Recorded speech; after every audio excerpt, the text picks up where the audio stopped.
I looked out into the universe one evening and asked the question, is there a God? I know that man has asked this question for thousands of years. I had realized years before that if there was a God, I could not see him in the universe. So I said, if there is a God, please give me a way to know that you exist. And then one night I started thinking about this, but I had paper and pencil and started writing. I came up with a way to know with scientific certainty that there is a God. So there is no longer any reason to question this. A production of Publius Productions, delivered on March 24th, 2012. My name is Ralph Epperson, and I will be the one presenting this evidence on this presentation. I am an historian, researcher, lecturer, and the author of 4 books on the conspiratorial view of history. I have been honored that 2 of my 4 books have been published in 5 foreign nations, including the nation of Communist China. I have twice been a guest on the History Channel on 2 programs entitled The Secrets of the Dollar Bill and The Secrets of the Founding Fathers. I mention these items just as a way of providing you with some background on my experience ever since I graduated from the University of Arizona many years ago. So, in 1976, I put my thoughts on God into a little booklet entitled God Exists, Proof for the Skeptic. I included this booklet in my catalog, which I put on a website on the internet in 1996. That website address will be provided at the end of this DVD should you wish to visit it. I want you to know that I am not a theologian, nor a pastor, nor a priest, and I do not consider myself to be religious, but I do believe in a creator God, the God of the Bible. My faith in God has been replaced with the knowledge of God's existence because I have proven that God exists. However, what you're about to view was written by Ralph Epperson, the questioner. As I said, I'm a graduate of the University of Arizona, but I must confess that I went there with only a simple belief in a God. And not one of my professors encouraged me to deal with this question. So what you are about to view came many years after my graduation and is a result of my own reflection on this timeless and crucial question. But I believe that what you're about to view will convince even the most diehard skeptic that God exists. There is no other option. Yes, Virginia, there is a Santa Claus. That was the famous reply of Mr. Francis P. Church of the New York Sun newspaper on September the 21st, 1897. To a young reader named Virginia O'Hanlon, who had written a letter to the newspaper which asked the editor to respond to her question, is there a Santa Claus? Mr. Church wrote an article as his way of explaining that Santa Claus was real. But he was not telling the truth. There is no Santa Claus, at least as man has depicted the figure. Someone who lives at the North Pole and makes lots of toys for all of the good little girls and boys. But today, other Virginias of all ages are asking a similar question of the world, is there a God? One does not need a newspaper writer to lie about the answer to that question. All of the Virginias everywhere can know with scientific certainty that the truthful answer to that question would be, yes, Virginia, there is a God. What I have discovered is a simple 3-question series that leads the answerer to the inevitable conclusion that God does indeed exist. By his or her own answers to these three questions, the skeptic can know with absolute certainty using science, logic, reason, and the laws of mathematics that God does exist. Now let me start by asking question number 1. Does the universe exist? There are only three possible answers to this question. Number 1, the universe exists. Number 2, the universe does not exist. Or number 3, the answer is not sure. These are the only possibilities. Shown this way, the question is, the universe does exist, does not exist, or I'm not sure. I'll start by discussing answers number 2 and number 3 first. There are philosophers of the past who have reasoned quite incorrectly that the external world does not exist, that only mind and ideas exist. And others have answered this question with uncertainty. It was not possible to know whether or not the universe exists.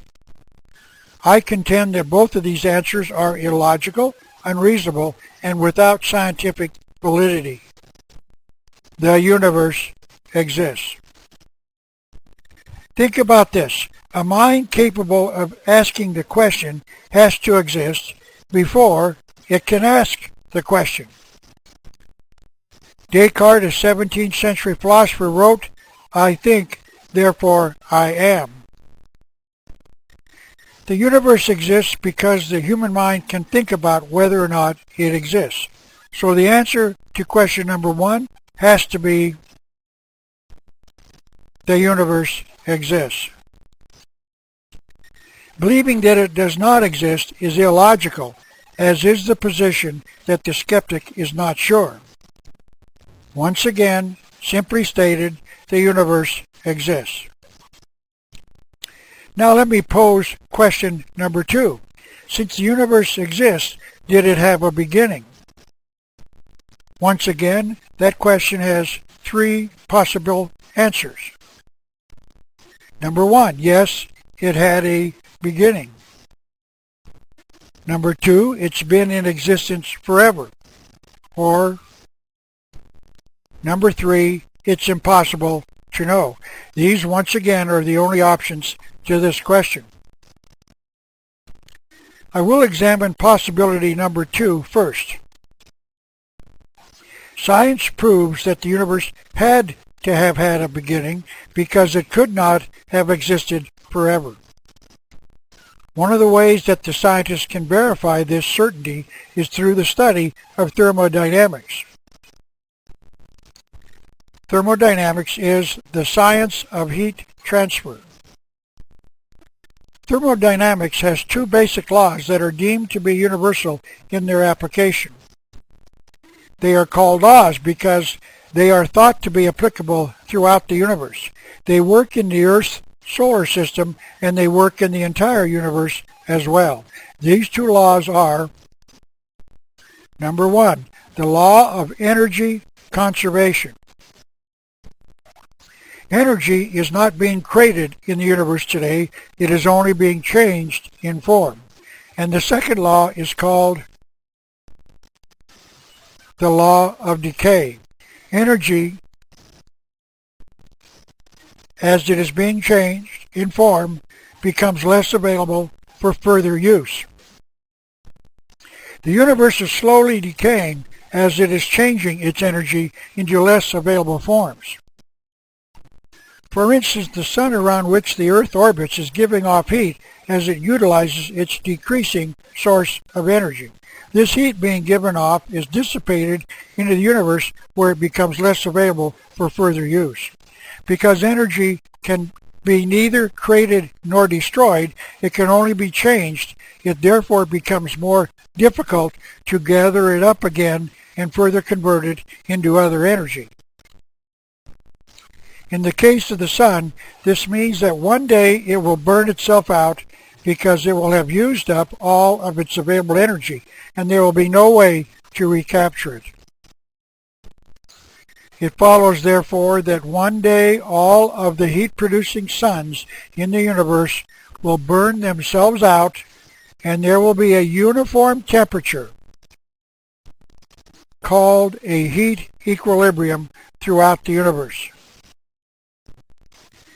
The fact that the universe has not reached the stage known as a heat equilibrium means that it is not infinitely old.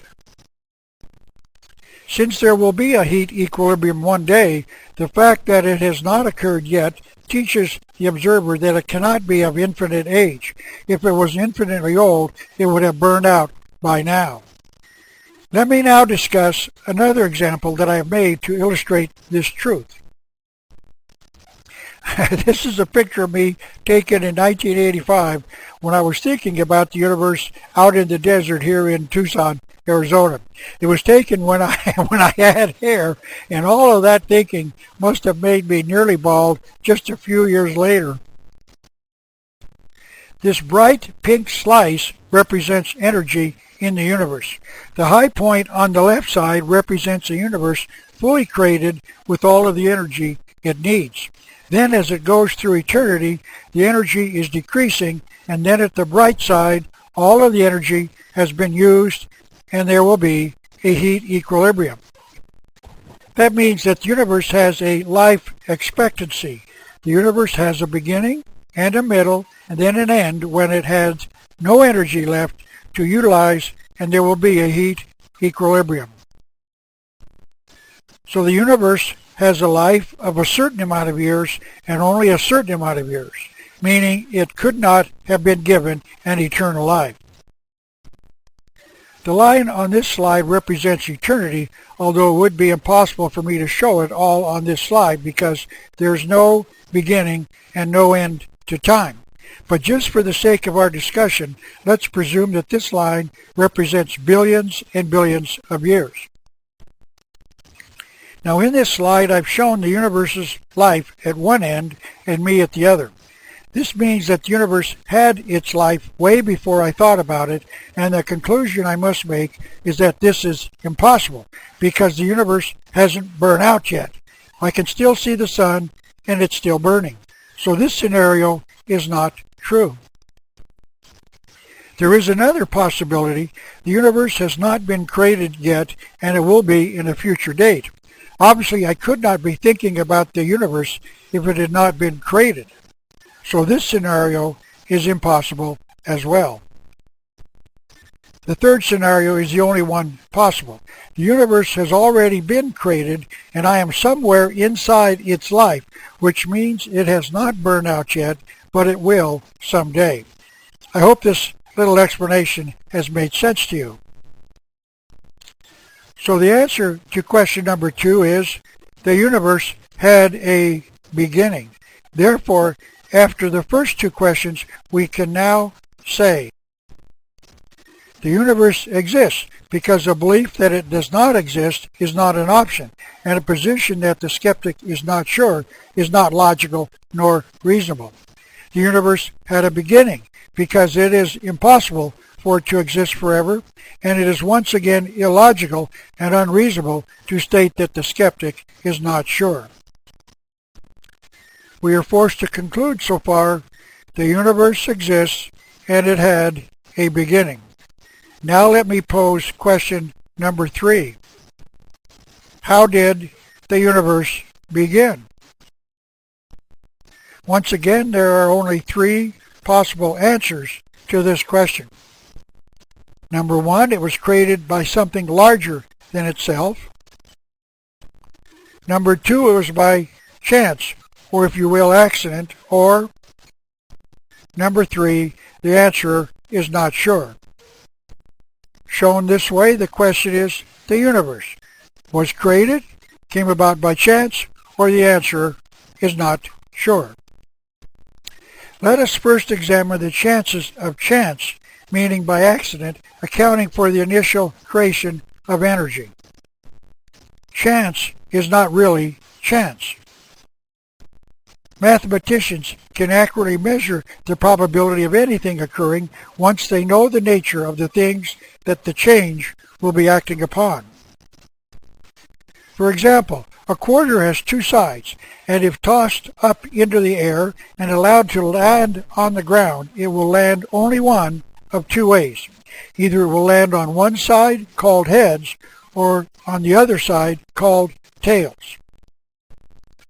We can say, therefore, that the chances of a quarter landing on heads is 1 in 2, barring, of course, the unlikely and extremely low percentage of time that it could land on its side.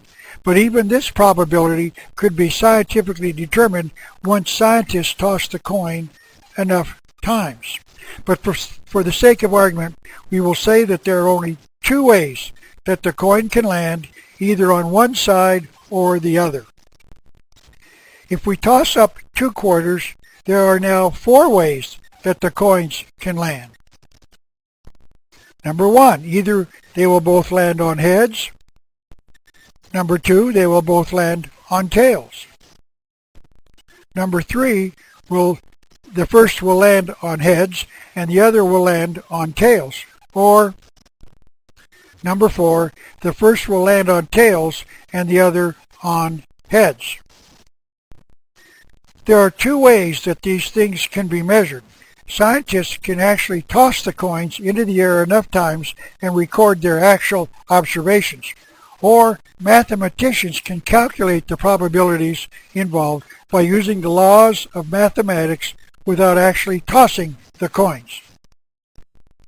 Let us now examine the number of times that 10 consecutively numbered cards in a deck of 10 can come up in a random fashion, meaning by chance, one being drawn out of the pack at a time. There are 3,628,000 different ways that those 10 cards can be drawn out. The chances of this sequence, meaning 1 through 10, coming out of such a single random drawing would be 1 in 3,628,000. If we increase the number of consecutively numbered cards to 100, meaning 1 through 100, there would be 10 to the 158th power ways that the numbered cards could come out in any random drawing. 10 to the 158th power would be the number 1 followed by 158 zeros shown here. Let me explain what that means. What are the chances of the cards being randomly drawn and coming out in exact sequence of 1, 2, 3, etc. through 100? And the answer is 1 chance in 1 followed by 158 zeros. Now let's really get astronomical with the laws of chance. The age of the universe has been estimated by some scholars at 30 billion years. There would be 10 to the 18th power seconds in those 30 billion years. That would be the number 1 followed by 18 zeros. Astrophysicists estimate that there are no more than 10 to the 80th infinitesimal particles in the universe. That would be 1 followed by 80 zeros. Assuming that each particle could participate in 1,000 billion, meaning 10 to the 12th power, different ways, different events every second, an impossibly high figure, by the way, then the greatest number of events that could ever happen or trials that could be made in all of the universe throughout its entire history is only 1 followed by 110 zeros. Any event with the probability of less than 1 chance in 10 to the 110th power, therefore, cannot occur by chance. Its probability becomes 0, at least in our known universe. Thus, a series of cards numbered 1 through 100, being drawn in that sequence has a 0 probability of happening by chance. Because, as I said, any event with a probability of less than 1 chance in 10 to the 110th power cannot occur by chance. Its probability becomes 0 at least in our known universe. One scientist, Frank Salisbury, has calculated the probability of a typical DNA chain arising by chance to be 10 to the 600th power. DNA, of course, is the basic building block of life, and it has a 0 probability of occurring by chance. Other scientists have made some calculations on the probability of life originating by chance. Edward Conklin, a biologist, has stated that the probability of life originating from accident, meaning by chance, is comparable to the probability of an unabridged dictionary resulting from an explosion in a print shop. Lastly, Sir Fred Hoyle, one of the leading scientists of this age, has computed the number of chances necessary for even the simplest life imaginable to have evolved by chance, to be 1 chance in 10 to the 40,000th power. That is roughly comparable to the probability of rolling double sixes 12 on 2 dice 50,000 times in a row. In other words, the universe originating by chance has no chance. This is a poor quality photocopy of an article that appeared in the August the 14th, 1981 edition of the London Daily Express newspaper, and as you can see, the headline reads, "There must," underline the word must, "there must be a God." The picture in the article is of Chandra Wickramasinghe and Sir Fred Hoyle. It explained that Professor Wickramasinghe is a professor of applied mathematics and astronomy at University College in Cardiff. Fred Hoyle was the director of the Institute of Astronomy at Cambridge University. They independently of each other researched the laws of mathematics and chance and then met to share their research with the world. And each concluded that he had proven that there must be a creator God.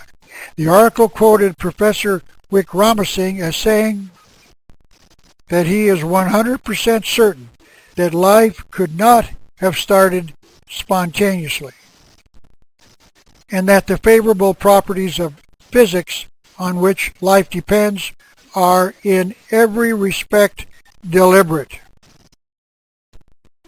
The human mind screams at the observer. The universe is too complex to have been assembled by chance. It had to have been the result of a conscious design of a designer. America's founding fathers said that the fact that man had certain human unalienable rights was a self-evident truth.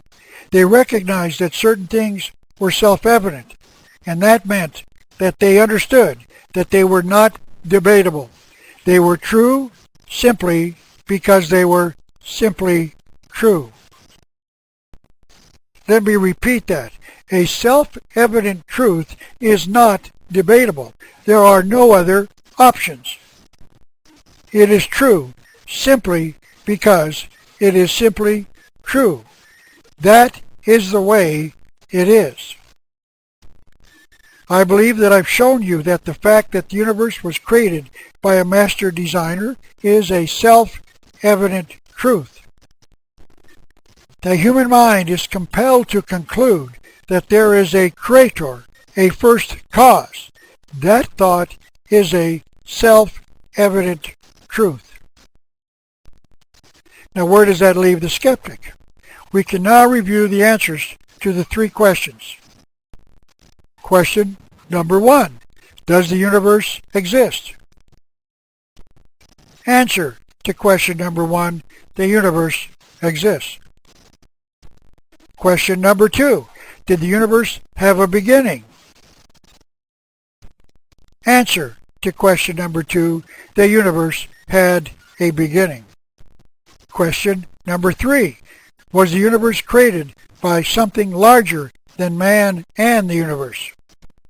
Answer to question number 3, yes, the universe had to be created by a master designer larger than man and the universe. The answers to the 3 questions can now be put together. In the beginning, a creator created the universe. The human mind has just scientifically, logically, and rationally concluded that, in the beginning, a creator created the universe. The first 10 words of the Bible are found in Genesis chapter 1, verse 1. In the beginning, God created the heaven and the earth. Notice that the first 10 words in the Bible are nearly identical with the conclusion reached by the responder to the questions asked by me in this presentation. In the beginning, a creator created the universe. The 2 statements are self-evident truths. There is a God. There is no other option. If Virginia had written to the newspaper editor with this question, is there a God? The correct answer would have been, yes, Virginia, there is a God. Thank you so very, very much.